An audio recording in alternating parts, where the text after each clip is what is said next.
을 기록을 하고 요한 1, 2, 3서를 기록을 하니까 사도 요한이 기록한 이 요한계시록의 요한복음의 말씀을 함께 금주부터는 은혜를 나누도록 하겠습니다.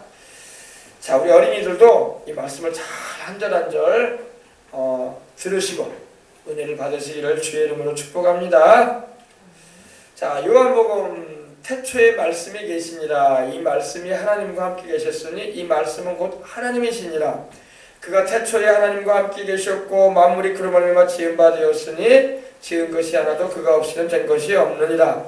그 안에 생명이 있었으니 이 생명은 사람들의 빛이라. 빛이 어둠에 비치되 어둠이 깨닫지 못하더라. 하나님께로부터 보내심을 받은 사람이 있으니 그의 이름은 요한이라. 그가 증언하러 왔으니 곧 빛이 대하여 증언하고 모든 사람이 자기로 말미암아 믿게 하려 함이라. 그는 이 빛이 아니요 이 빛에 대하여 증언하러 온자라. 참빛 곧 세상에 와서 각 사람에게 비추는 빛이 있었나니 그가 세상에 계셨으며 세상은 그로 말미암아 지은 바 되었으되 세상이 그를 알지 못하였고 자기 땅에 오매 자기 백성이 영접하지 아니하였으나 영접하는 자 곧 그의 이름을 믿는 자들에게는 하나님의 자녀가 되는 권세를 주셨으니 이는 혈통으로나 육종으로나 사람의 뜻을 하지 아니하고 오직 하나님께로부터 난 자들이니라. 말씀이 육신이 되어 우리 가운데 거하심에 우리가 그의 영광을 보니 아버지의 독생자의 영광이요 은혜와 진리가 충만하더라. 요한이 그에 대하여 증언하여 외쳐 이르되 내가 전에 말하기를 내 뒤에 오시는 이가 나보다 앞선 것은 나보다 먼저 계심이라 한 것이 이 사람을 가리킴이라 아니라. 우리가 다 그의 충만한 데서 받으니 은혜 위에 은혜로라. 율법은 모세로 말미암아 주어진 것이요 은혜와 진리는 예수 그리스도로 말미암아 온 것이라. 본래 하나님을 본 사람이 없으되 아버지 품속에 있는 독생하신 하나님이 나타내셨느니라. 아멘. 오늘은 18절까지만 함께 읽고 우리 1절부터 함께 나누겠습니다. 자, 이 사도 요한은요 예수님의 12 제자 가운데 가장 연소한 제자였습니다.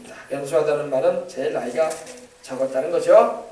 그리고 이 사도 요한은요 예수님께서 사랑하시는 제자들 가운데서 어떻게 보면 가장 사랑하시는 제자였어요. 가장 사랑하시는 제자. 예수님에게는 제자가 12명이 있었죠. 그죠? 12명의 제자가 있습니다. 근데 그 중에서 주님께서 특별히 삼총사 제자라고. 삼총사 제자. 삼총사 제자가 누구냐? 베드로, 야고보, 요한이에요. 근데 주님이 특별히 이 세 제자는 베라사성에 올라가실 때도 데리고 올라가시고 또 죽은 야이로의 딸을 살리기 위해서 그 회당장 야이로의 집안에 들어갈 때도 다른 제자들은 밖에 있게 하시고 죽은 아이의 12살 먹은 죽은 여자아이의 부모와 함께 이 세 제자만 데리고 들어갔습니다. 그리고 죽은 아이를 살리셨어요. 할렐루야. 아주 베드로, 요한, 야고보가 바로 주님과 아주 가까이 있는 제자였어요. 근데 그 중에서 이 요한이 가장 가까운 제자였어요. 할렐루야. 우리는 베드로가 우리 주님께 가장 가까운 제자가 아니었냐 이렇게 생각하는데 이 요한복음을 보게 되면 우리 예수님께서 얼마나 예수님 가까이 이 사도 요한이 있었냐면요 주님의 그 가슴에 머리를 기댈 정도로 가까운 제자였어요. 할렐루야. 그래서 주님이 사랑하시는 제자다 이렇게 되어 있어요. 할렐루야. 우리가 다 사랑해도 다 똑같이 여러분 옛날에는 우리 자녀들 많이 낳았잖아요. 자식을 낳았기 때문에 10손가락 깨물어서 안 아픈 손가락은 없어요. 다 아파요. 그죠? 다 우리 어머니들이 배 아파서 낳았어요. 그죠? 그러나 그래도 길고 짧은 건 있는 거야. 할렐루야. 그죠? 다 내가 낳아서 아파. 여기 깨물다 아프고 여기다 아파요. 근데 길고 짧은 건 있죠? 그것처럼 제자들이 다 주님이 사랑하시고 택하여 기도하셔가지고 부르신 제자들이야. 그런데 그 중에서 또 특별히 주님께서 사랑하셨던 제자가 바로 이 사도 요한이에요. 아시겠어요? 그러면 주님이 뭐 사람을 차별했냐? 차별한 건 아니죠. 사랑하시지만 그 중에 더 사랑하신 제자였던 거예요. 아셨어요? 우리 생명수가 성도들은 우리 주님의 사랑을 입되 많은 이들이 주의 부름을 받고 사랑을 받고 있지만 특별히 더 사랑을 입으시길 바랍니다. 하나님의 사랑을 특별하게 더 받을 수 있는 그런 은혜가 있으시길 바랍니다. 자, 오늘 1절 보십시다. 태초에 말씀이 계시니라. 이 말씀이 하나님과 함께 계셨으니 이 말씀은 곧 하나님이시니라. 여기서 말하는 태초. 태초는 바로 이 우리말로 좀 쉽게 의미를 설명하면 기원, 시작을 말해요. 이 태초라는 말이요, 성경에 보면 딱 세 군데서 나와요. 창세기에 태초가 나와요. 그죠? 창세기 1장 1절에 태초에 하나님이 천지를 창조하십니다. 그렇죠? 또한 요한복음 1장 1절 우리가 함께 읽은 이 구절에서 태초가 나옵니다. 태초에 말씀이 계십니다. 그리고 요한 1서에 보면 또 이 말씀이 또 나와. 태초에 계신 생명의 말씀이라고 이렇게 나옵니다. 근데 여러분, 창세기에서 말하는 태초는요, 시간과 물질과 이런 공간이 시작되는 걸 말해요. 알았어요? 물질 세계, 시간이 시작되는 걸 말해요. 그런데 여러분, 우리가 알아야 할 것은 하나님은 물질과 시간이, 공간이 존재하기 전부터 계신 분입니다. 아시겠어요? 우리 하나님은요, 과거가 무한하신 분이야. 이 우주가 시작된 것보다 우리 주님이 먼저 계셨어. 왜? 우주도 우리 하나님 만드셨으니까. 우리가 말하는 태양계도요, 하나님이 만드신 시점이 있어요. 그걸 우리는 창세기로 우리는 봅니다. 근데 그 모든 것이 만들어지기 전에 하나님은 계셨어. 하나님은 시작도 없는 분이에요. 그러니까 우리가 생각하기에는 좀 이해가 안 되죠. 우리 모든 만물이 시작이 있는데 어떻게 하나님은 시작이 없는가? 왜? 하나님은 하나님이기 때문에 스스로 계신 분으로서 시작이 없으세요. 그리고 끝도 없으신 분이야. 그 연대가. 그러니까 좀 우리 이성적으로 생각하기에는 좀 뭐라 할까, 좀 어렵죠, 생각하기가. 그죠? 근데 여기서 이제 요한복음에 나오는 여기서 태초는요, 시간과 공간과 물질이 존재하기 전에 태초를 말하는 거야. 이 우주가 만들어지기 전에, 해와 달과 별이 만들어지기 전에, 우리 인간이 지음받기 전에, 언제인지는 몰라요. 언제인지는 몰라요. 시간과 공간이 존재하기 전, 만물, 모든 우리 눈에 보이는 것과 보이지 않는 것들이 존재하기 전에 영원한 어느 시점을 말하는 거예요. 근데 그거는 끝이 없는 거야. 언제인지 몰라요. 바로 그 의미입니다. 그래서 이때에 누가 계셨다고요? 말씀이 계셨다 했어요. 말씀이라고 하면 여러분 영어 성경은 그냥 워드로만 나와요. 워드. 근데 이 말씀은 바로 헬라어로는 로고스라고 하거든요. 근데 이 말씀은 누구를 의미하냐면 이제 뒤에 나오지만 예수님을 말합니다. 하나님의 아들이요, 우리 구주이신 예수 그리스도를 말하는 거예요. 그래서 여러분 1장 14절에 보면 그 말씀이 육신이 되어 오셨다. 육신이 뭐예요? 그 말씀이 사람이 되어 오셨다는 겁니다. 영원전부터 계신 그분, 만물을 창조하신 그분이, 할렐루야. 이 요한복음은요, 요한은요 처음에 들어가면서부터 예수님이 하나님이라고 말하고 있는 거예요. 여러분 따라해봅시다. 예수님은 사람이 되어 오신 하나님이십니다. 이것이 요한복음 1장에서 말하고 있는 거예요. 자, 보십시다. 태초에 말씀이 계시니라. 이 말씀이 하나님과 함께 계셨다. 이 말씀이 시작도 언제인지 모르는데 영원전부터 계신 그 말씀이 계시는데 그 말씀이 누구와 함께 계셨다? 하나님과. 그럼 예수님과 하나님 아버지는 구별이 돼요. 그죠? 보니까 여기서 말하는 하나님은 아버지를 말하잖아요. 그죠? 아시겠어요? 네. 그래서 하나님과 함께, 성부 아버지 하나님을 말합니다. 이 말씀이 아버지 하나님과 함께 계셨다 이 말입니다. 영원하신 그 말씀이 하나님과 함께 계셨는데 이 말씀은 곧 누구라? 하나님이라. 하나님이 그러면 둘이에요? 아닙니다. 하나님 둘이거나 셋이 아닙니다. 한 분이신데 구별되면서 한 분이셔요. 우리 머리로는 이해하기가 좀 어려운 부분이기도 해요. 그래서 신학적으로 설명을 하기가 참 어려운 부분이야. 우리의 인간의 좁은 머리를 가지고, 여러분 이만한 컵을 가지고 있는데 제가 컵이 있어요. 이 컵에다가 태평양의 바닷물을 다 집어넣을 수 있어요? 못 집어넣어요? 어느 부분만 집어넣는 거예요. 약간, 그죠? 100만 분의 1도 안 되는 부분만 여기다 넣을 수 있어요. 그죠? 인간이요, 인간의 지성과 인간의 모든 뭐라고 할까요? 이성이라는 게요, 이렇게 작아요. 하나님은 영원하신 분이고 무한하신 분이야. 그래서 인간의 지혜로 하나님을 다 알 수가 없어요. 아시겠어요? 하나님을 알 수 있는 방법은 뭐냐? 하나님이 우리에게 이 말씀이라는 창세기로부터 요한계시록까지의 말씀을 주셔서 하나님에 대해서 우리에게 계시를 해주셨어. 그래서 하나님에 대해서 우리가 알 수 있게끔 하셨다는 것입니다. 아셨어요? 그래서 이 말씀이 하나님과 함께 계셨으니 이 말씀은 곧 하나님이시다. 이 하나님이라는 말은 헬라어로 데우스라고 그래요. 데우스라고 하는데 바로 이 말씀이 바로 하나님이시다 이 말이에요. 그러니까 성부 하나님도 하나님이시고 말씀으로 계신 하나님의 말씀으로 계셨던 그 예수님도 하나님이라는 거예요. 그럼 하나님이 두 분이냐? 아니에요. 두 분 아니에요. 하나님은 한 분이신데 아버지와 아들과 성령으로 구별이 되시면서 한 분이에요. 여러분 보세요. 자, 우리 낮에 보면 태양이 있잖아요. 태양, 그죠? 태양이 있으면은 태양이 있는 그 순간에 동시에 뭐가 있습니까? 빛이 있어요. 빛이, 그죠? 태양하고 빛은 같이 있는 거예요, 그죠? 태양이 있는 동시에 빛이 있습니다. 그리고 따뜻함이 느껴져요. 온기가 있어요, 그죠? 열이 있단 말입니다. 태양 본체와 빛과 열은 하나예요. 그래야 안 그래요? 구별은 돼요, 그죠? 그죠? 태양과 빛과 열은 구별은 돼. 그러나 하나야. 아시겠어요? 네. 그래서 하나님은 한 분이시되 성부 아버지 하나님과 성자 예수님과 성령님이 계십니다. 그래서 여기서 하나님이 세 분이라고 말하면 안 돼요. 우리가 믿고 섬기는 하나님은 한 분 하나님이에요. 근데 성부, 성자, 성령으로 계신 한 하나님을 우리는 섬깁니다.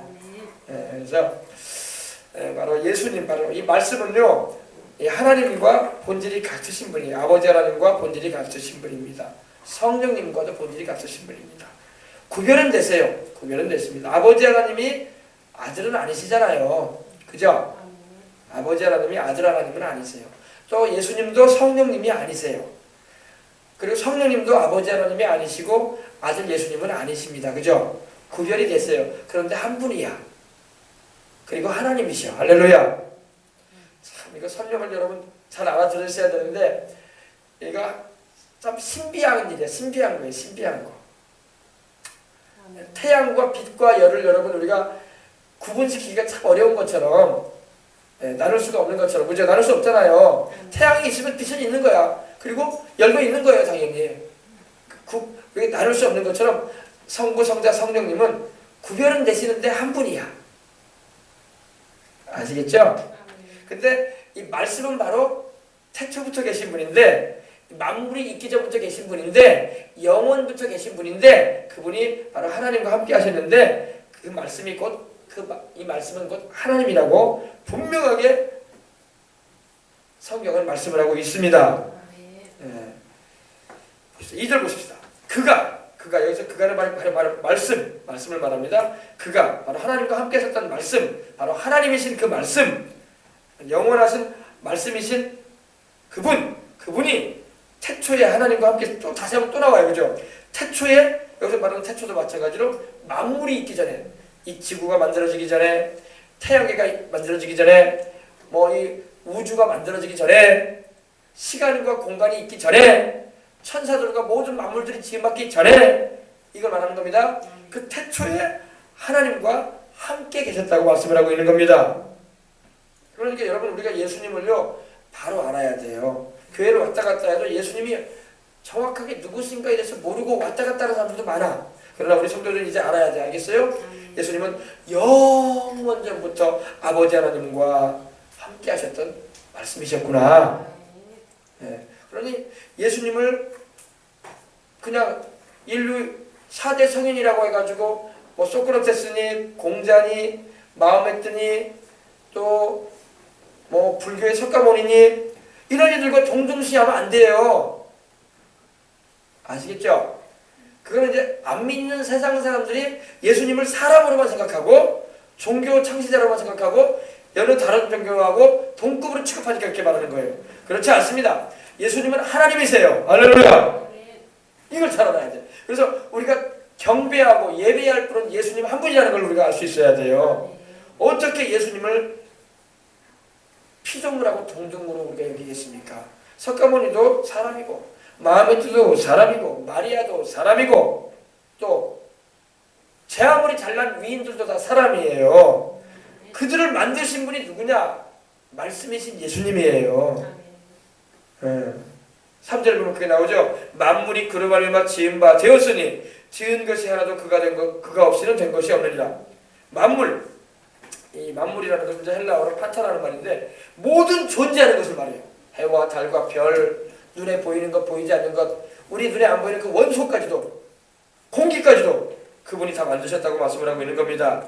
만물이 그로 말미암아 그를 통해서 지은 바 되었다 이 말입니다. 여러분, 그러니까 우리 예수님을 우리가 부를 때에, 우리가 믿는 예수님을 바라보고 기도할 때 여러분 담대하게 기도하세요. 만물이 주인이신 하나님께, 하나님이신 예수님께 여러분 기도할 때 담대하게 기도하시기 바랍니다. 여러분이 구하는 거 우리 주님 보실 때는 먼지만한 것들이에요. 다 하늘과 땅과 우주를 만드신 그분 앞에서 우리가 구하는 뭐 물질적인 것이든 우리가 구하는 문제 해결은요 아무것도 아니야. 할렐루야. 우리 예수님이 어마어마하게 큰 분이에요. 우리가 주님을 정확하게 모르니까 합당치 않은 말을 할 때가 많은 거예요. 아셨어요? 그러면 만물의 주인이요 그걸 만드신 분이신 우리 주님께 기도할 때 담대하게 기도하시기 바랍니다. 만물이 그로 말미암아 지은 바 되었으니. 지을 때 하나님께서 무에서 유로 창조하셨어. 아무것도 없는 상황에서 우리 주님께서 말씀으로 만드신 걸 믿으시기 바랍니다. 그래서 하나님이 말씀으로 창조했다고 하는데 그 말씀이 바로 예수님이에요. 하나님이 그 말씀으로 하늘과 땅을 지으시고 세계와 그 가운데 만물을 지으셨거든요. 우리 사람만 하나님께서 진흙으로 빚으셔가지고 그 코에 생기를 불어넣으셔서 생명이 되게 하셨다고, 영적인 존재가 되게 하셨는데 그 외에 모든 만물은요 말씀으로 주셨어요. 동물들도 말씀으로 주셨어요. 말씀으로. 하나님이 막 진흙을 빚듯이 빚지 않고 사람만이 그렇게 하셨어. 사람만 진흙을 빚으셔가지고 그 코에 생기를 불어넣으셔가지고 사람이 되게 하셨고, 나머지 모든 동식물들, 뭐 물고기들, 뭐 날아다니는 새들 다 하나님이 말씀으로 만드셨어요. 말씀으로. 그 말씀이 누구냐? 예수님이에요. 아시겠습니까? 만물이 그로 말미암아 지은 바 되었으니 지은 것이 하나도 그가 없으면 된 것이 없느니. 그러므로 여러분 우리 세상에 있는 존재하는 모든 것, 또 우리가 여러분 광학 망원공으로 봐야 되는 그 천체에 있는 모든 것 누가 지으셨냐고? 우리 예수님이 다 지으셨어요. 성경이 그걸 말씀하고 있잖아요. 만물이 그로 말미암아 지은 바 되었으니 지은 것이 하나도 그가 없이는 된 것이 없느니라. 우리 예수님께서 다 만드셨다는 것입니다. 우리 예수님이 창조주예요. 크리에이터, 창조주예요. 창조주. 하나님은 어떤 재료를 가지고 만드시는 분이 아니에요. 우리 하나님은 말씀으로 만드셨습니다. 말씀 한마디로 하늘과 땅과 세계와 그 가운데 모든 만물들을 창조하신 거예요. 우리 주님이, 우리가 가지고 있는 문제가 뭐든 간에요, 우리 주님 말씀 한마디면 끝나. 할렐루야. 주님 말씀 한마디면 병도 고쳐지고, 주님 말씀 한마디면 죽어야 할 사람이 살기도 하고, 주님 말씀 한마디면은 홍해수도 갈라지고, 주님 말씀 한마디면은 여리고성도 무너지는 거예요. 알겠습니까? 그래서 그가 없이는 된 것이 없다. 만물을 창조하시고 만드신 하나님, 우리 주 예수 그리스도를 우리는 항상 예배하고 찬양해야 할 것입니다. 그래서 하나님 아버지가 직접 짓지 않았다는 걸 여러분 이걸 알아야 돼요. 만물을 하나님 아버지가 직접 짓지 않고 그 아들 예수님을 통해서 지으셨다고 말씀을 하고 있는 것입니다. 또 인간을 구원하시는 것도 여러분 하나님이 직접 구원하지 않고 누구를 통해서 구원하세요? 지금 예수님을 통해서 구원하잖아요. 하나님이 직접 우리 구원하지 않아요. 하나님께서 누구를 보내셨어요? 예수님, 자기 아들을 보내셔서 우리를 구원하셨잖아요. 자기 아들로 하여금 우리를 대신하여 죄 없이 십자가에 매달리게 하시고 죽으시고 부활하게 하신 걸 믿으시기 바랍니다. 그래서 우리를 구원을 받게 하시는 거예요. 여러분, 오늘날도 여러분 우리가 어떻게 하나님께 치료받아요? 예수님 이름으로 기도할 때에 그 예수님 이름으로 우리가 병고침 받잖아요. 그 예수님 이름으로 귀신이 쫓겨나가잖아요. 하나님이 직접 쫓아내지 않아요. 우리가 예수님을 통해서 쫓아내는 거예요. 할렐루야. 그러니까 여러분 예수님이 바로 하나님과 우리 사이에 유일한 중보자야. 둘도 없어요. 예수님을 통해서만 우리가 구원을 받고, 예수님을 통해서 우리가 기도하고, 예수님을 통해서 우리가 기도 응답을 받는 것입니다. 그리고 이 최후의 하나님이 심판하실 때도 예수님을 통해서 죄인들을 심판하실 거예요. 백보자에 앉으셔서 심판하실 분이 바로 요한계시록에 보니까 예수님이에요. 예수님이 자기의 그 사랑을 거절하고 죄 가운데서 회개치 않았던 모든 인생들 오래 참아 기다리셨지만 돌이키지 않고 하나님을 대적하고 하나님과 원수로 살던 이들에 대해서 심판하실 분도 바로 하나님이 직접 심판하지 않고 자기 아들에게 맡기십니다. 아들로 하여금 심판하게 하셔요. 왜? 아들을 통해서 구원도 하시고 아들을 통해서 심판하시는 거예요. 근데 그 아들이 누구냐? 바로 성자 하나님이세요. 할렐루야. 만물이 그로 말미암아 지은 바 되었으니 지은 것이 하나도 그가 없이는 된 것이 없느니라. 근데 여러분 4절 보십시다. 그 안에 생명이 있었으니 이 생명은 사람들의 빛이라. 여러분 생명이 예수님 안에 있다는 걸 여러분 잊지 마세요. 그 안에 누굽니까? 예수 안에, 그 말씀 안에 생명이 있다. 그랬어요. 생명이라는 것은요 여러 가지 그런 의미로 사용되기도 합니다. 그런데 영원한 생명이라고 우리가 말하잖아요. 하나님이 세상을 이처럼 사랑하사 독생자를 주셨으니, 독생자라는 말은 하나밖에 없는 아들을 말합니다. 독생자를 주셨으니 이는 그를 믿는 자마다 멸망하지 않고 영생을 얻게 하려 하심이니라. 그랬죠? 여기서 말하는 영생이라는 말은요 조의 아이오니우스라고 해요. 조의 아이오니우스. 조의라는 말은 생명이라는 말이고 아이오니우스라는 것은 영원하다는 거예요. 영원한 생명. 근데 예수 안에 바로 영원한 생명이 있습니다. 그래서 예수 그리스도를 주와 구주로 영접하고 회개하고 주님을 영접한 자에게는 영생을 하나님이 선물로 주세요. 죽지 않는 영원히 사는 생명을 주신다고 말씀을 하고 있는 겁니다. 그 안에 예수 안에 생명이 있으니 이 생명은 사람들의 빛이라. 죄로 인해서 어두워진 영혼들에게 비춰지는 빛이 있었어요. 그 빛이 바로 영생의 빛이 있는데 그 영생의 빛이 누구냐? 바로 말씀이신 예수님이에요. 참 여러분 이 말씀을 잘 기억하시고 예수 그리스도가 바로 생명이시고 예수 그리스도가 바로 하나님의 영원전부터 계신 말씀이시고 또 우리를 구원하시는 구주라는 그 분명한 사실을 여러분은 잊지 마시길 바랍니다. 아멘. 생명은 너무나 중요해요. 하나님께서 그 아들을 세상에 보내신 것은요 우리를 심판하기 위해서 보내신 것이 아니라 우리로 하여금 그 아들을 통해서 영생을 얻게 하기 위해서 보내셨다고 말씀을 하고 있으니 우리가 여러분 이렇게 영생을 얻고 또 예수 그리스도를 주님을 모시고 예수 그리스도를 주로 모시고 살고 있으니 우리 안에 영생이 있다고 성경은 말씀하고 있는 것입니다. 이 어두우면은요 참 이 빛이 없으면 캄캄하면요 분간을 못해요. 그죠? 밤이 되면 여러분 전기만 나가봐요. 분간을 못해. 뭐가 뭔지는 몰라. 손으로 막 저듬저듬 하지 않습니까? 여러분 죄로 인해서 사람들이 영적으로 맹인들이 돼 있어. 맹인들이 다 시각장애인들처럼 돼 있어. 영적인 시각장애인들. 그래서 진리의 빛을 몰라. 사람들이 생명을 몰라.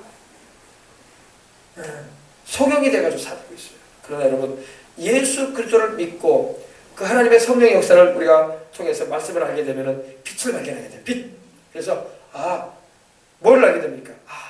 내가 인생을 왜 살아야 되는 거에 대해서 알게 돼요. 그전에는 그냥 단지 다 사람들이 사는 인생이 다 그렇지. 학교에 공부해서 직장 가지고 결혼하고 가정 이루고 애 낳고 또 그렇게 뭐 살다가 늙으면 이제 세상 떠나는 거 아니겠어? 이게 그냥 보통 사람들의 삶이야. 그죠? 다 기본적으로 그렇게 살아가요. 사람이 태어나는 일이 있으면 또 성장을 해서 늙고 병들어 죽는 거 아니겠어? 그리고 이 세상 한 번 산다고 하는데 돈 좀 많이 벌어가지고 구경도 좋은 데 많이 다니고 맛있는 것도 많이 먹고 살다가 병원 할 수 없이 죽는 거지 뭐. 늙으면 죽는 거가 이렇게밖에 생각을 안 해요. 그게 막연한 인생이에요. 그러나 여러분 예수님 안에 들어오면요 생의 의미를 알게 돼요. 내가 그냥 인생을 사는 게 아니라 하나님의 영광을 위해서 사는 것이구나. 그리고 예수님을 통해서 내가 영생을 얻어서 천국에 가게 되는구나. 할렐루야. 그리고 내가 그냥 살면 안 되겠구나. 내가 주의 복음 전해서 이 복된 이 구원의 소식을 모르는 자들에게 전도도 해야 되겠구나. 그리고 또 나의 모든 나와 관계된 이들 다 예수님을 믿게 해서 영생 얻게 해야 되겠구나. 할렐루야. 여러분 주 예수를 믿으라 그러면 너와 내 집이 구원 얻는다고 했죠. 여기 내 집이라고 되어 있잖아요. 사도행전 16장 31절에 보면요 내 집이라고 말씀하고 있는데 영어 성경에 보면 하우스홀드라고 되어 있어요. 하우스홀드가 뭡니까? 집안을 말하지 않습니까? 집안이 그죠? 근데 이게 헬라어 의미는 뭐냐면요 오이코스라고 해서 관계가 있다는 거예요. 관계가 되어 있다는 거예요. 그렇죠? 가족이라는 게 뭐예요? 관계가 되어 있는 거 아니에요. 어머니, 딸, 아버지, 아들, 형, 동생, 누나, 또 언니 이렇게 관계가 되어 있잖아요. 그래서 우리가 집안 가족 가운데 한 사람만 예수님께 돌아와도 그 집안에 관계되어 있는 그 사람과 관계되는 이들이 하나님께로 돌아와 구원받을 수 있는 가능성이 열린다는 거예요. 그런 의미예요. 그거는요. 그냥 내 집이 구원을 받는다고 하니까 우리 집 건물이 천국 가나? 그 말이 아니라 하우스홀드라고 되어 있는데 그 영어 성경에는 그 우리 헬라어 성경에 보면은 그 의미가 뭐냐면 오이코스라고 해가지고 관계가 됐다는 거예요. 관계. 그 사람이 예수님을 믿고 돌아오므로 그 집안의 가족들이 같이 돌아온다는 거예요. 하나님께로. 그래서 같이 구원받는다는 거예요. 그런 의미인 거예요. 그래서 아직 안 믿고 있는 가족들이 있거든 관계가 되어 있잖아요. 그죠? 그러므로 기도하시고 복음을 계속 전하시길 바랍니다. 여러분 기도를 해야 돼요. 영적인 일이기 때문에 기도를 해야 돼요. 기도 안 하고 그냥 아무리 복음 설명해줘요 못 알아들어. 못 알아들어요. 영적으로 깨닫지 못한단 말입니다. 그러면 기도를 해서 그 마음에 그 어두워진 그 뭐라고 할까요? 그 어둠이 제거되어서 빛이신 우리 주의 복음의 말씀을 깨달을 수 있도록 성령께서 역사해 주도록 기도를 해야 돼요. 그러면 내가 죄인이구나. 내가 예수님을 믿어야 되는구나. 사람이 죽는 걸로 끝나지 않구나. 죽음 이후에 영생이라는 게 있구나. 천국이 있구나. 지옥이 있구나. 할렐루야. 그리고 내가 이렇게 인생 살면 안 되겠구나. 이렇게 알아가는 거예요. 그래서 영생을 얻는 것입니다. 믿게 되는 거예요. 빛이 어둠에 비치되 어둠이 깨닫지 못하더라. 빛이 어둠에 비쳤다. 이렇게 말합니다. 비쳤다는 것은 뭘 말하냐면요. 계속해서 비쳤다는 거예요. 여러분 하나님께서는요 인류 역사 이후로 아담과 하와가 범죄해서 에덴 동산에서 쫓겨난 이후로 하나님께서 인류의 모든 아담과 하와의 자손된 인류의 모든 인류들이 구원받을 수 있는 길을 계속 하나님께서 빛을 비추셨어요. 그 빛이 확실하게 드러난 때가 언제냐면 십자가 사건을 통해서 드러났습니다. 바로 예수님이에요. 할렐루야. 구약의 모든 여러분 제사 제도나 또 율법이나 또 선지자들이 예언한 것이나 이 말씀들은요 오실 예수님에 대한 예언의 말씀이야. 그리고 예수님이 바로 우리의 죄를 담당하셔서 십자가에서 제물 되셔가지고 대신 고난당하시고 죽으시고 부활하실 것인가에 대해서 예언했던 말씀이에요. 그리고 신약성경은 그 예언되셨던 예수님이 오셔서 우리를 구원하기 위해서 십자가에서 죽으시고 부활하셨다. 할렐루야. 그래서 이 빛이 비춰졌단 말입니다. 빛이 계속 비춰졌어요. 빛이 어둠에 비치듯 또 예수님이 직접 세상에 오셔서 말씀으로 계셨고 하나님이신 그 예수님이 범죄에 타락해서 멀어졌던 자기 백성을 구원하시기 위해서 직접 세상에 오셨어요. 언제? 2000년 전에. 할렐루야. 그래서 빛이 어둠에 비치되 어둠이 깨닫지 못하더라. 근데 빛이 비쳤는데 어둠이 깨달아야 되는데 깨닫지 못했다. 다시 말해서 이해하지 못했다 이 말이에요. 빛이신 주님이 와도 빛인지를 깨닫지 못하고 그냥 어둠 가운데 살아.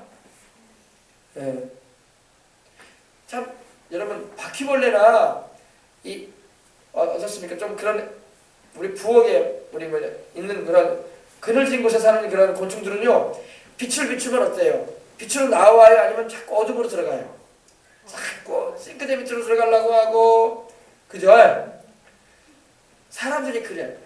하나님께서 빛이신 우리 주님께서 오셔서 이렇게 생명의 빛을 비춰주시는데도 안 와. 지금도 그래요. 지금도 우리가 전도하고 복음을 전하는데 사람들이 안 와. 와요? 안 와요? 안 온단 말이야. 이 말씀이 그 말씀이에요. 어둠이 깨닫지 못하는 거야. 우리가 생명을 전해주시고 구원을 주시고 빛이신 우리 주님께서 영생을 주시고자 하셔서 이렇게 교회들도 세우시고 이렇게 복음의 전도의 말씀들 증거하게 하시는데 사람들이 그 말을 듣고 빛으로 나와야 되는데 안 나와. 바퀴벌레처럼 자꾸 숨어. 어두운 데로. 근데 여러분과 저같이 이렇게 여러분 빛이 비치면요 자기의 어두워진 면이 드러나면은요 그거를 회개하고 나오면 되거든요. 그래 안 그래요? 근데 회개할 생각을 안 해요. 그리고 자꾸 어두운 곳으로만 들어가. 바퀴벌레가 자꾸 싱크대 속으로 들어가려고 하는 것처럼 자꾸 들어가요. 쥐가 막 밝은 데 안 나오잖아요. 쥐는요. 그래 안 그래요? 쥐는요 자꾸 어두운 쪽으로만 들어가려고 하고 바퀴벌레도 그 특징이 뭐예요? 자꾸 어두운 쪽으로 들어간단 말입니다. 사람들이 막 그래요. 하나님께 안 나오려고 그래요. 생명의 빛을 비춰주면은 나도 살아야 되겠다. 나도 회개하고 예수님 믿어야지. 나도 영생 얻어야 되겠다고 나오면 되는데 안 나온단 말이에요. 깨닫지도 못하고 십자가를 봐라. 밤하늘에 빛나는 붉은 십자가가 뭘 말하는지도 몰라. 왜 빨간 십자가를 이렇게 하는 거야? 어떤 분이 그랬다고 하더라고요. 서울은 교회가 많잖아요. 예수도 많지만은. 그래서 김포공항에 막 내리니까, 아이고, 뭔 서울은 이렇게 공동묘지가 많냐고. 십자가가 다 빨간 십자가들이 막 많으니까, 무슨 대한민국 서울 땅에는 뭐 이렇게 한국에는 묘지가 많냐고. 묘지가 아니라 교회잖아요, 교회. 왜 붉은 십자가인지도 몰라. 붉은 십자가가 뭐예요? 십자가에서 우리 죄를 용서하기 위해서 피 흘리신 주님의 피를 말하지 않습니까? 붉은 십자가는 피 흘린 주님의 그 사랑을 말하는 거예요. 사람들이 몰라. 왜 교회가 이렇게 빨간 십자가를 여기저기 이렇게 이렇게 걸어놓고 이렇게 세워놓는지도 몰라. 깨닫지 못하는 거야. 십자가를 봐도 뭔지도 모르고, 크리스마스가 돼도 크리스마스는 산타클로스가 선물 주는 날이라고 생각이 나고 있고 연말 연시에 들떠있는 그런 하나의 재미있는 연휴 기간이나 한번 생각이 나고 있고 예수님 오신 것이 성탄절인데 그죠? 그것도 모르고 이해를 못한다는 것입니다. 그래서 여러분 예수님이 세상에 오셨을 때 어때요? 유대인들이 자기 왕이신 예수님이신데 자기 하나님이신 예수님이신데 그분을 믿질 않고 영접지도 않고 모셔드리지도 않고 그분을 모함하고 불신하고 미워해가지고 십자가에 죽이기까지 했잖아요. 그죠? 근데 주님께서 죽기 위해서 오셨어. 왜? 자기가 자기 백성들을 위해서 죽지 않으면 죄를 용서받을 수 있는 길이 없어요. 누군가가 죄인들을 위해서 의인으로서 죽어주셔야 돼. 그래서 하나님께서 우리를 얼마나 사랑하셨든지 우리 인생들을 내시나요? 자신의 생명을 내어주신 것입니다. 사랑하셔서 그런 거예요. 근데 깨닫지를 못하고 이렇게 저지른 거예요, 우리가. 깨닫지 못하더라. 또는 이게 이렇게 됐습니다. 자, 6절입니다. 하나님께로부터 보내심을 받은 사람이 있으니 그의 이름은 요한이라. 또 하나님께로부터 보내심을 받은 사람이 있는데 그의 이름이 요한. 여기서 말하는 요한은요, 이 사도 요한을 말하는데 요한복음을 기록한 사도 요한을 말하는 게 아니라 침례 요한을 말해요. 침례 요한. 동명이인들이 많아요, 성경에는요. 여기서 말하는 요한은 사도 요한이 아니라 침례 요한입니다. 이 요한이라는 말은요, 그 의미가 뭐냐면 우리 보면은 요한이라는 이름을 가진 사람들이 있어요. 애기들 이름 가운데 그렇죠. 요한이 그러죠. 요한이라는 그 의미는요, 하나님의 은혜로운 선물이다 이런 의미를 가지고 있어요. 이름 좋죠. 하나님의 은혜로 주어진 선물이다. 그래서 그런 의미를 가지고 있습니다. 그의 이름은 요한이라. 그가 증언하러 왔으니 곧 빛에 대하여 증언하고 모든 사람이 자기로 말미암아 믿게 하려 함이라. 이 침례 요한이 예수님보다 6개월 먼저 태어나요. 근데 누가복음 1장을 보면요, 침례 요한이 태어나는 장면이 나와요. 침례 요한은요, 예수님의 어머니가 누구예요? 마리아잖아요. 마리아에게 자매가 있었어요. 근데 엘리사벳이라는 자매가 있었는데 이 엘리사벳이 나이가 많이 들어서 그 남편이 사가랴인데 하나님을 섬기는 제사장이었어요. 오늘날로 말하면 목사님이에요. 그래서 이제 그 순번에 따라서 하나님의 성전에 들어가서 하나님 섬기는 일을 하는데 사가랴가 들어가 있는 천사가 나타난 거예요. 가브리엘이. 천사가 나타나서 네 아내가 애를 낳지 못했는데 이제 애를 낳을 것이다. 근데 그 아이는 이제 주님이 오시는 길을 예비할 자가 될 것이다. 이렇게 하니까 그때 사가랴가 나이 많아서 늙었어요. 그래서 애를 낳을 수 없는 자기 형편인데도 그 말하는 소리를 듣고 놀랍니다. 그리고 그 이름을 요한이라고 지어줘라 이렇게 합니다. 그래서 이제 태어나게 됐어요. 그래가지고 그 아이가 태어나기까지 엘리사벳이 나이 든 노인인데 늦둥이 아들을 낳게 돼요. 그 아이가 바로 이 요한이에요. 예수님보다 6개월 먼저 태어납니다. 6개월 먼저 태어나서 우리 예수님께서 공생의 사역하시기 전에 요한이 주님이 오실 길을 준비하는 회개를 외치면서 침례를 베풀면서 오실 우리 주님을 맞이할 수 있게끔 백성들을 준비시키는 일을 한 것을 우리가 알 수가 있습니다. 근데 요한이 증언하러 왔으니 곧 빛에 대하여 증언하고, 요한은요 자기를 증거하지 않았어. 요한은 빛이신 우리 주님을 증거했습니다. 어떻게 보면 요한은요 예수님하고 이종사촌이야. 이종사촌간인데 요한이 6개월 먼저 태어났지만 자기 뒤에 오시는 바로 예수님은 바로 하나님의 아들임을 알고 자기가 마땅히 섬겨야 할 분임을 알고 있었던 것을 우리가 알 수 있습니다. 그래서 요한이 이런 말을 합니다. 나는 그리스도가 아니요 내 뒤에 오시는 이가 계시는데 나는 그의 신발끈도 풀기를 감당치 못할 자다. 그랬어요. 얼마나 우리 주님이 위대하고 큰 분인지 나는 그분의 신발끈, 옛날에는 여러분 이런 신발이 아니라 여러분 운동화가 아니라 샌들을 신었잖아요. 가죽 샌들, 그죠? 가죽 샌들을 신었단 말입니다. 그러다 보니까 가죽끈으로 묶는단 말이에요. 그 묶고 풀고 막 그런단 말입니다. 근데 요한이 그런 말을 합니다. 나는 내 뒤에 오시는 그분의 신는 신발끈도 나는 풀기를 감당치 못할 자다. 그런 능력이 많으신 분이시다. 나는 너희에게 회개하게 하기 위해서 물론 침례를 베풀지만 내 뒤에 오시는 그분은 너희에게 성령과 불로 세례를 주실 것이다 했어요. 네. 그리고 그분은 흥하셔야 되고 나는 쇠해져야 된다. 할렐루야. 이랬어요. 그래서 요한이 증언하신 분은 바로 요한은 누구를 증언하기 위해서 왔냐면 바로 빛이신 우리 주님이 오실 길을 준비하던 자였던 것입니다. 그래서 모든 사람이 자기로 말미암아 믿게 하려 합니다. 누구를 믿게 하려면 바로 자기 뒤에 오시는 분인 예수님을 믿을 수 있는 준비를 시키기 위해서 자기가 이렇게 증언한다 이 말입니다. 오늘 여러분 침례 요한은 오늘날 모든 목사님들이 참으로 따라가야 할 본이 되는 모델과 같은 사역자예요. 침례 요한은요 자기 자랑하지 않았어. 침례 요한은요 결코 자기를 드러내려고 하지 않았어. 침례 요한이요 자기를 따르는 제자들이 많았어. 근데 침례 요한은요 나중에 다 자기 제자들 너희가 마땅히 따라가야 할 분은 내가 아니다. 내 뒤에 오신 저분을 따라가라. 저분이 너희가 따라가야 할 분이다 하면서 예수님께로 보내드린 걸 볼 수 있어요. 그들이 바로 이 사도 요한도 침례 요한의 제자였고 야고보도 그렇고 이렇게 예수님께로 보내드린 걸 우리가 알 수 있습니다. 그가 증언하러 왔으니 곧 빛에 대해 증언하고 모든 사람이 자기로 말미암아 믿게 하려 함이라. 그는 이 빛이 아니요 이 빛에 대해 증언하러 온 자나. 정확하게 사도 요한이 침례 요한에 대해서 말합니다.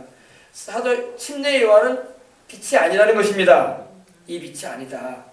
그리고 이 빛에 대하여 그는 증언하러 온 자다. 빛은 누구라고 했습니까? 바로 말씀이신 예수님. 할렐루야. 세상에 구주로 오신 우리 주 예수님. 그 안에 생명이 있으신 예수님.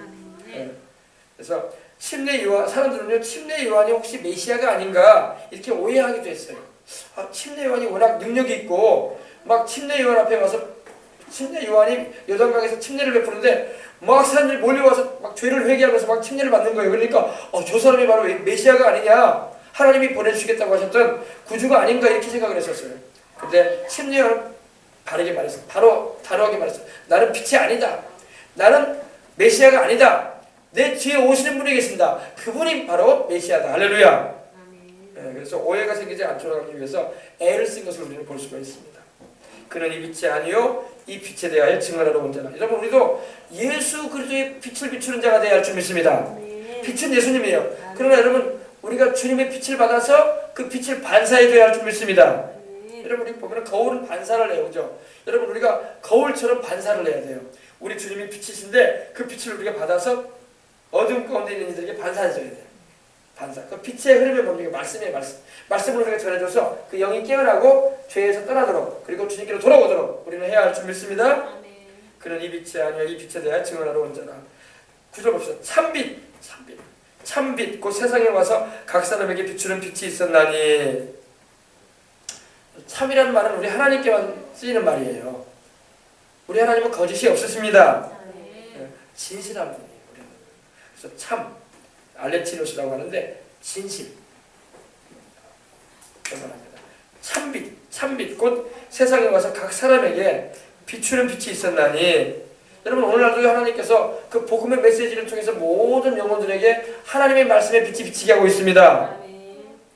세상은 지금 죄로 인해서 정말 어두워져 있어요. 그리고 앞으로 더 어두워질 거예요. 왜냐하면 마지막 때에는 세상이 더 많은 죄로 인해서 범람하게 된다고 성경은 말씀하고 있기 때문입니다. 그래서 우리는 이 세상에 살아갈 동안에 주님이 오실 그때까지 계속 빛을 비춰줘야 돼요. 할렐루야. 가는 곳마다 빛이신 우리 주님을 전해줘야 돼요. 그리고 바퀴벌레처럼 막 어둠을 찾아다니는 사람들 되지 않도록. 우리도 원래 예수님께로 돌아오기 전에 어둠을 좋아했던 사람들이었어요. 근데 이제 주님께로 와서 빛이 더 좋잖아요. 할렐루야. 우리 주님께로 다 나오도록 우리는 복음도 전해주고 주의 사랑을 가지고 인내해주며 기대해주고 그래야 할 줄 믿습니다. 참 빛고 세상에 와서 각 사람에게 비추는 빛이 있었나니. 여러분 빛이 비치면 말씀을 깨닫게 돼요. 하나님의 성령의 빛이 비치면요 말씀이 깨달아져요. 그저께 어제군요. 어제 저희 어릴 때 우리 제가 서울에 어린이 시설을 지내서 30년 된 친구가 있어요. 자주 만나지 못하지만 가끔 문자나 이제 전화 통화 중에서 이제 얘기를 나누는 친구가 있는데 그 친구 어머니가 벌써 한 15년 이상 됐네요. 소천하셨어요. 예수님을 믿고 신앙생활 하시다가 하나님 부르셔서 가셨는데 천국에 가셨는데 이 친구가 교회를 다니긴 했는데 말씀을 잘 몰라. 어릴 때부터 신앙생활을 했어요. 근데 말씀을 잘 몰라. 말씀을 몰라가지고 이제 저한테 뭘 물어보더라고요. 그래서 이제 제가 이제 목사가 돼 있으니까 자기 어머니가 지금 그 당시에는 이제 지금은 이제 많이 화장을 시키잖아요. 지금 많이 화장을 시켜서 이제 뭐 낙골암도 하기도 하고 낙골장에다 하기도 하고 또 이제 그 유골을 그냥 공동으로 뿌리고 그냥 그렇게 하기도 하게 해요. 근데 와가지고 물어보는 거예요. 그 자기 어머니 산소가 지금 그 땅 주인이 이장을 시키라고 한대요. 그러니까 자기 어머니뿐만 아니라 공동묘지였는데 공동묘지 같이 사용하는데 이제 이장을 시키라는 그런 소식이 와서 이장을 해야 되는데 뭘 모르는 거야. 야 이장하면은 제사 지어야 되지 않냐 그러는 거야. 저한테 와서 뭐냐면 이장하는 데를 한번 가봤나 봐요. 가봤다고 하더라고요. 근데 보니까 막 포크레인으로 파기 전에 막 제사상을 차려놓고 막 절을 하고 그 다음에 막 포크레인으로 파가지고 이거를 막 질쳐내고 막 이제 그런 화장을 시킨다고 하더라고요. 그래서 저한테 물어보는 거예요. 그래서 야 이거 어떻게 하면 좋겠냐. 네가 목사님이니까 와서 이거 어떻게 해줘라 그러더라고요. 그래서 이제 제가 이제 그걸 얘기해 준 거예요. 모르니까 그럼 이제 안 믿는 사람들은 그렇게 한다. 안 믿는 사람들은 그 뼈에 그 어머니의 영혼이 깃든지 알고 여러분 이게 잘 알아야 돼요. 사람의 몸에서 영혼이 떠나잖아요. 그러면 영혼이 육신에서 떠나면요 절대 그 몸에 영혼이 있지 않아요. 알겠습니까? 근데 안 믿는 사람들은 그분이 입었던 옷이나 돌아가신 분이 입었던 옷이나 그 몸에 그 유골이나 그런 거에 영혼이 깃든다는 생각을 해요. 그래가지고 막 제사를 드리는 거예요. 그렇지 않아요. 그래서 제가 정확하게 얘기를 해줬죠. 절대 이제 이장을 하면은 그래 이장을 하되 제사 할 필요는 없다. 제사할 필요 없고 그리고 뼈를 그렇게 납골한다고 하더라고요. 납골을 한대요.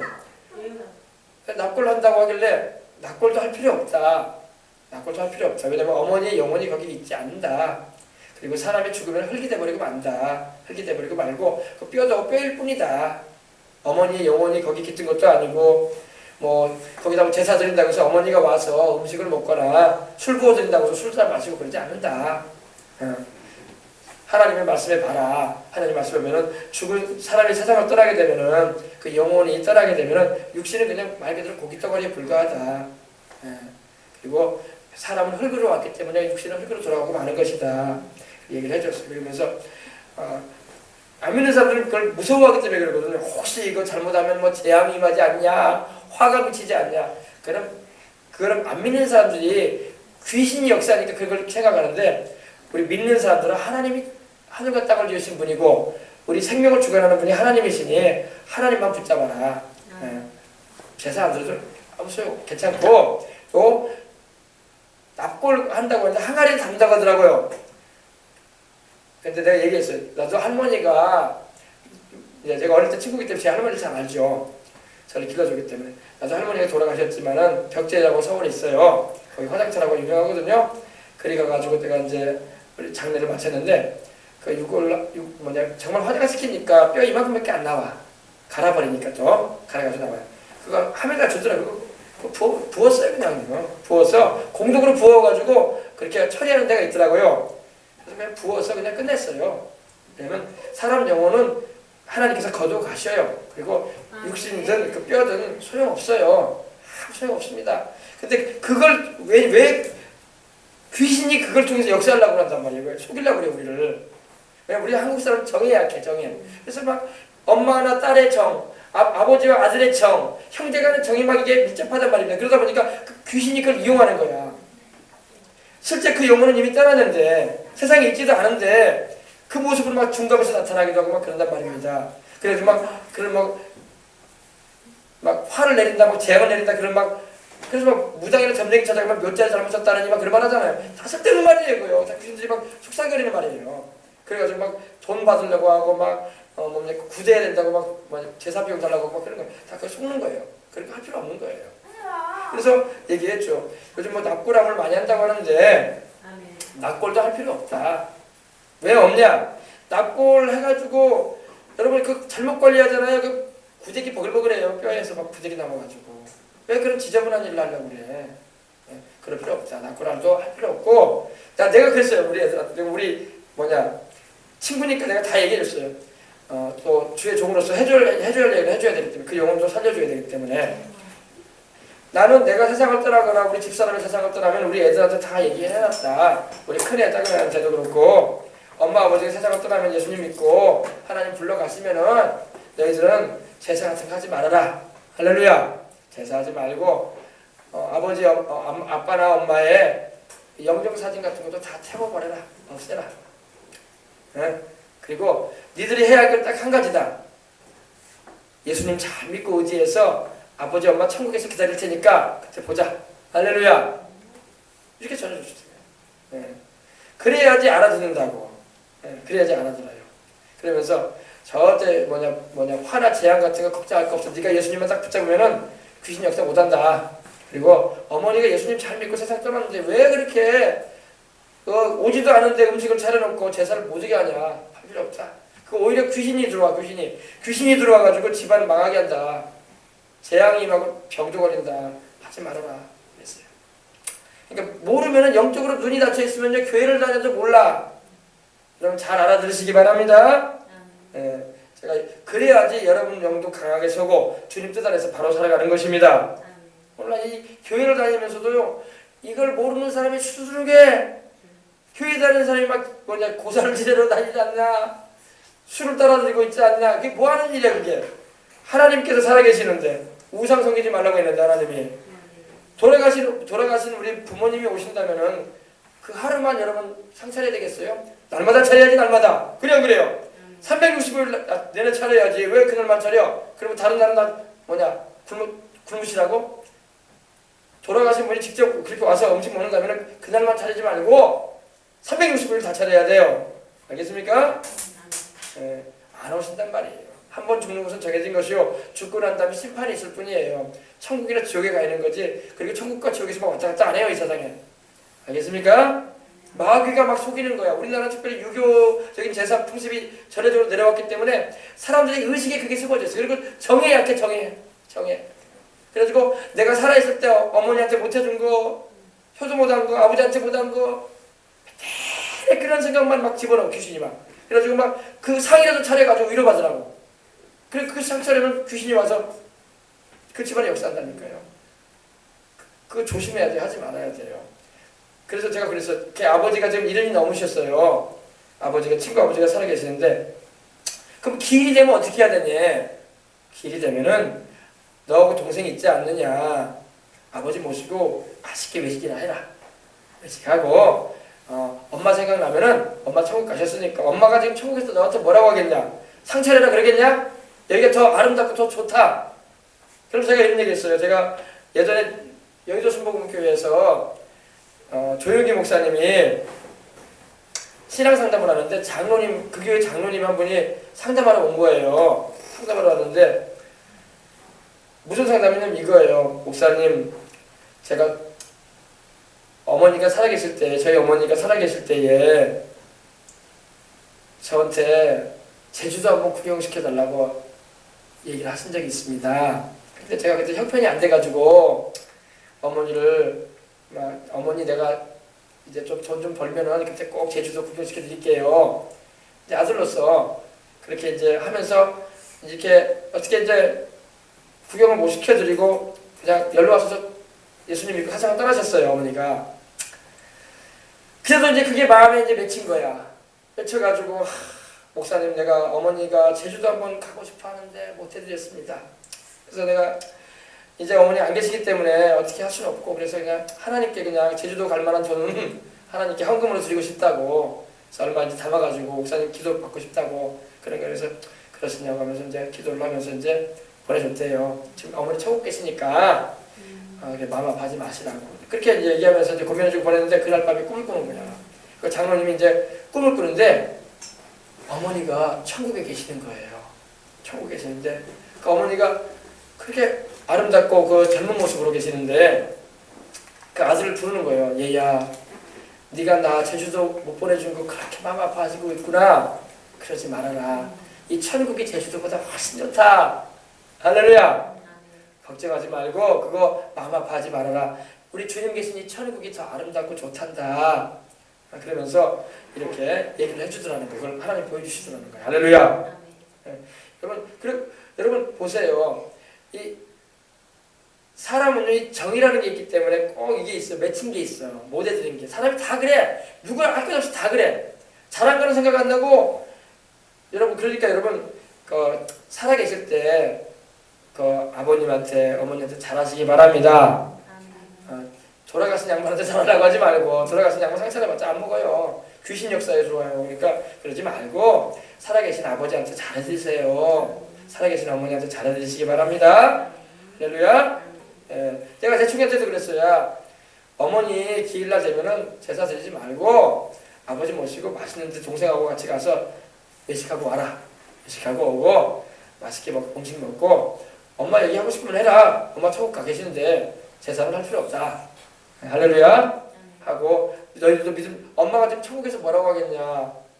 엄마가 너희들 형제 예수님 잘 믿고 또 아버지와 더불어 잘 주님 안에서 화목하게 살다가 천국을 원하고 있다. 그러니 걱정하지 말아라. 할렐루야. 그렇게 제가 얘기를 해줬어요. 알아들었더라고요. 보니까. 제일 무서워하는 게 뭐냐면 혹시 그거 안 하면 뭐 화가 임하고 내가 병들거나 다치거나 막 그런 일들이 집안에 생기지 않을까 이런 생각을 하는데 전혀 그렇지 않습니다. 그냥 안 믿는 사람한테는 그렇게 될 수 있어요. 왜? 귀신이 안 믿는 사람한테는 공격할 수 있어요. 그러나 믿는 우리가 말씀 위에 서가지고 하나님 뜻대로 살게 되면요 결코 주님이 강하신 분입니다. 여러분 우리 주님이 약한 분이 아니야.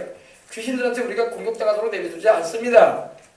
하나님이 주의 보혈과 성령의 권능으로 지키시고 불답으로 지켜줘요. 알겠습니까? 그래서 이 세상은 지금 이 말씀에 있는 것처럼 뭡니까? 어두움이 깨닫지 못하는 것처럼 교회를 다니면서도 말씀을 제대로 모르는 사람도 많고 또 속문이들도 많고 하나님께서 금하신 일인데 막 세상 사람들처럼 하려고 하는 사람도 많고 그러니까 여러분은 그러지 마시길 바랍니다. 그래요. 그리고 우리 하나님 뜻대로 살고 또 우리 그래서 제가 그 친구한테 어머니한테 못한 거 아버지한테 잘 해드려라. 그걸 어머니도 원한다. 할렐루야. 그렇게 얘기를 해주고 격려를 해주면서 어제 보냈습니다. 참 생각나서 제가 여러분께 말씀드립니다. 여러분 예수님 안에 거하는 자에게 이렇게 하나님이 영의 세계도 알게 하시고 깨닫게 하시고 또한 그 말씀대로 살아갈 때 하나님의 돌보심의 역사가 임한다는 것을 믿지 마시길 바랍니다. 기도하겠습니다. 하나님 아버지 오늘 빛이신 우리 주님 생명이신 우리 주님에 대해서 우리로 알게 해주시니 감사합니다. 우리 주님은 우리 하나님이요 우리를 구원하기 위하여 사람의 몸을 입으시고 오신 우리 구주이십니다. 그리고 우리를 위해서 죄 없이 십자가에 달리시고 또 죽으시고 부활하셔서 지금도 하나님 보좌 우편에 계시고 우리를 위해서 간구해 주시는 우리 주님이심을 감사합니다. 이 믿음을 우리가 강하게 붙잡고 신실하게 주님을 섬기며 주님 나라까지 가고 또 이 복음을 전해서 어둠 가운데 있는 이들에게 빛이신 우리 주님 증거하여 그들도 영생 얻도록 이끌어주는 일에 하나님께 쓰임받는 하나님의 용사들 되게 하여 주옵소서. 주 예수님의 이름으로 기도합니다. 아멘. 할렐루야. 우리 찬송 한 장으로 드립시다. 우리 325장 찬양 드린 후에 기도하도록 하겠습니다.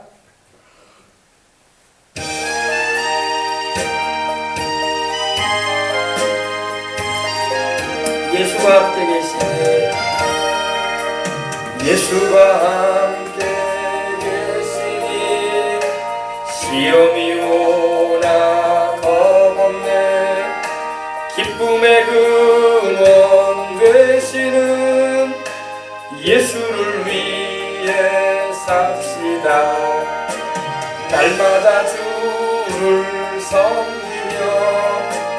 언제나 주를 기리고 그 사랑 안에 살면서 딴 길로 가지 맙시다. 다시 한번 합니다. 예수가 함께 계시니 시험이 오나 겁없네. 기쁨의 근원 되시는 예수를 위해 삽시다.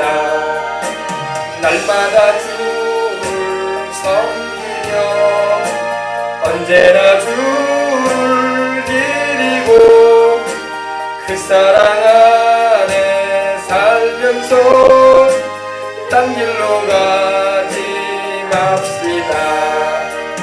이 세상 사는 동안에 주 이름 증거하면서 무한한 복락 주시는 예수를 위해 삽시다.